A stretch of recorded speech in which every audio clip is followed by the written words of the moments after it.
Prvo želim da vam se, ćao ljudi, želim da vam se izvinim što nije bilo klipova ovih dana, to je zato što ja ne uzimam redovno laptop, pa će se to promeniti, ali kad nabavim nov kompjuter, pošto imam tamo namo, evo da vam pokažem.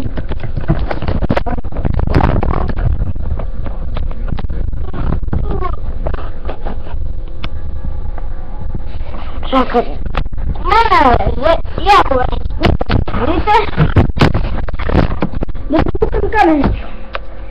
Kad je kupim, znači sve će da bude ono full, kad promenim kompjuter isto, znači sve će da bude cool.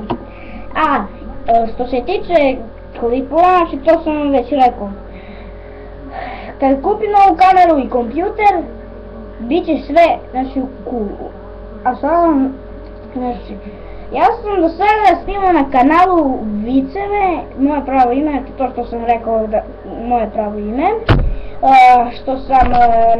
što sam onao uvod na kanal i još nešto. E sada, to sve, ti videi nisu stavili ni jednu grupu, nisu gaming, sličnosti, vlogovi, ne znam još kakvo, ali mislim da će nekak biti, ali kad kupim novu kameru tam na kompjuteru, kad kupim nov kompjuter, sve će da bude u full, znači nećemo da failamo, mi će mi brz internet, moći ću da snimam, moći ću da prenosim kameru, još tako nešto, ali šta malo, ako ne dobijem kompjuter do 13 godina, mislim da će mi tad čaj kupiti, znači na ovome ćemo da snimamo, znači već tijek, ne za 13 godina, nego kad ne dobijem kompjuter u 13 godina, pa šta vam ja radim.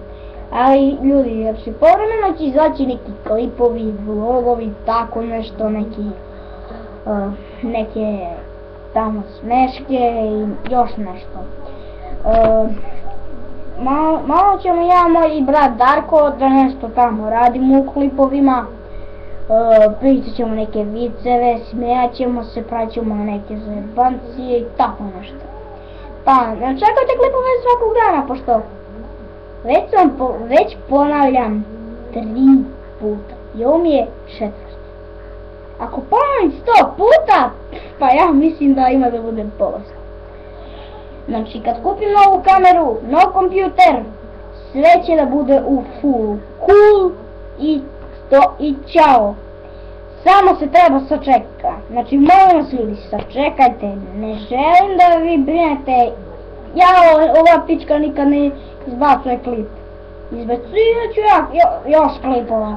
Ne brinete se vi, ali kad kupim nov kompjuter, novu kamericu, mislim kad kupim kamericu i to dobru na baterije, sve će biti u full.